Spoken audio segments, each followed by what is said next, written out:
এই ধর্ষণ আসলে যারা করে এরা এই দেশে থাকার মতন আমার ব্যক্তিগত মত যে এদেরকে বাঁচিয়ে রাখাই ঠিক না। যে পরিমাণ ধর্ষণ বেড়েছে এটার মধ্যে সংশ্লিষ্ট অপরাধের শাস্তির একটা ল্যাকিংস রয়েছে।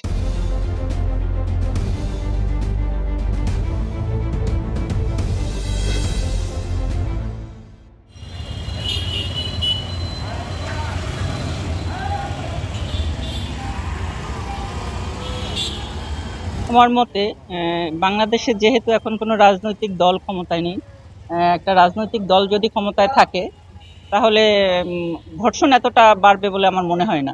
আর যেহেতু ধর্ষণটা এত বেড়েছে, এটা আমার মতে সামাজিক মূল্যবোধের অবক্ষয়।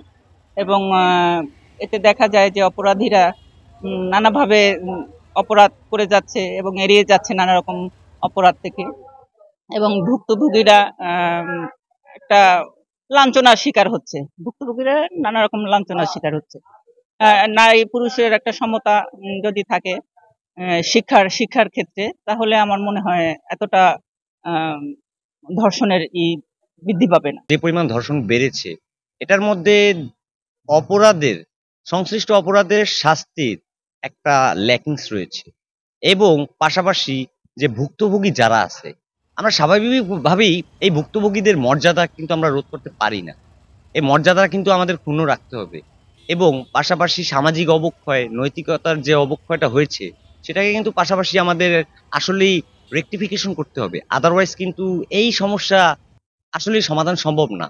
এবং গণমাধ্যমে গণমাধ্যমে বিশেষত এই যে ধর্ষণের যে বর্তমান মানে শতাংশের হারটা যেটা বৃদ্ধি পেয়েছে, সেটাকে স্বাভাবিকভাবেই গণমাধ্যমে আমাদের প্রচার চালিয়ে এবং যারা ভুক্তভোগী তাদের জানি মর্যাদা জানি কোনোভাবে ক্ষুণ্ণ না হয়, সেদিকেও আমাদের কিন্তু আমাদের সজাগ থাকতে হবে। বিষয়টা হচ্ছে এই ধর্ষণ আসলে যারা করে এরা এই দেশে থাকার মতন আমার ব্যক্তিগত মত যে এদেরকে বাঁচিয়ে রাখাই ঠিক না। তারপরও জুলাই অভ্যুত্থানের পরে হ্যাঁ, প্রশাসনের কিছু তৎপরতা অনেকটাই অংশে আর কি তাদের এইগুলা কম দেখা যাচ্ছে, সেই কারণে এই এই ধর্ষণের মাত্রাটা অনেক বেড়েছে। তো আমার মতে যে যদি প্রশাসনের তৎপরতা যদি আরেকটু বাড়ানো যেত, তাহলে কিন্তু এই ধর্ষণের এইটা কিন্তু অনেকটাই কমে যেত। তো সেক্ষেত্রে আমি আশা রাখি যে প্রশাসনের তরফ থেকে তারা তাদের যে তাদের যে বিভিন্ন ভূমিকা থাকে বা অনেক অনেক সময় দেখা যায় তারা মাঠ পর্যায়ে তারা কিন্তু সচেতনমূলক অনেক কর্মসূচি পালন করে, সেগুলো সচেতনতা বৃদ্ধির কারণেই কিন্তু তাহলে এই ধর্ষণগুলো প্রতিরোধ করা যেত। তো সেক্ষেত্রে প্রশাসনের আরো ভূমিকা পালন করতে হবে, আর তারা যদি এই বিষয়ে মানুষকেও সচেতন করে তাহলে এই ধর্ষণ আসলে অনেকটা কমে যেতে পারে আমি মনে করি। বসুন্ধরা টিস্যু, অশুদ্ধতার বিরুদ্ধে এক বিন্দুও ছাড় নয়। আমাদের দেশে ধর্ষণ বাড়ার কারণে মূল কারণ হচ্ছে আমাদের মধ্যে ভয়ভীতি। যেমন আমাদের এই 7 মাসে পুলিশের উপরে অনেক নির্যাতন হয়েছে, তারপর আমাদের দেশের মানুষের উপরে নির্যাতন হয়েছে। তো আমাদের উচিত যারা ডিফেন্সে আছে তাদেরকে আমাদের সহযোগিতা করা।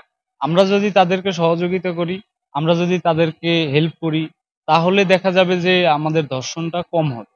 আর তাছাড়া আমাদের পারিবারিক শিক্ষার অভাব আছে, তারপর সামাজিক শিক্ষার অভাব আছে, নৈতিকতার অভাব আছে। আমরা লক্ষ্য করছি দীর্ঘদিন যাবৎ দেশে ধর্ষণ কাণ্ড ঘটে আসছে। সাম্প্রতিক সময়ে আমরা লক্ষ্য করেছি যে এর হার ক্রমবর্ধমান হারে বাড়ছে।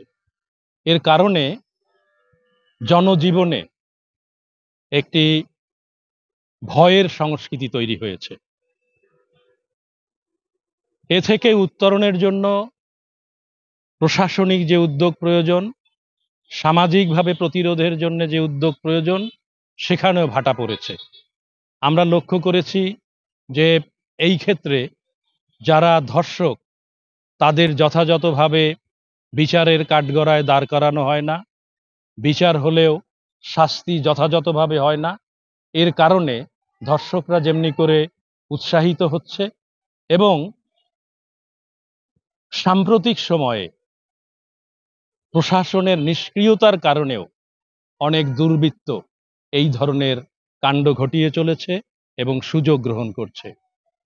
এ থেকে প্রতিকার পেতে হলে আমাদেরকে সংবেদনশীল নাগরিক হয়ে গড়ে উঠতে হবে এবং এই ধর্ষণের বিরুদ্ধে একটি আন্দোলন গড়ে তুলতে হবে, যে আন্দোলনের মধ্য দিয়ে দেশে একটি সুস্থ সংস্কৃতি তৈরি হবে, যেখানে মানুষ অন্তত নিরাপদে, বিশেষ করে নারী যারা, তারা যেন সহজেই তার পথ চলতে পারে, তার পথ যেন বাধাগ্রস্ত না হয়, এরকম একটি পরিবেশ তৈরি করতে হবে।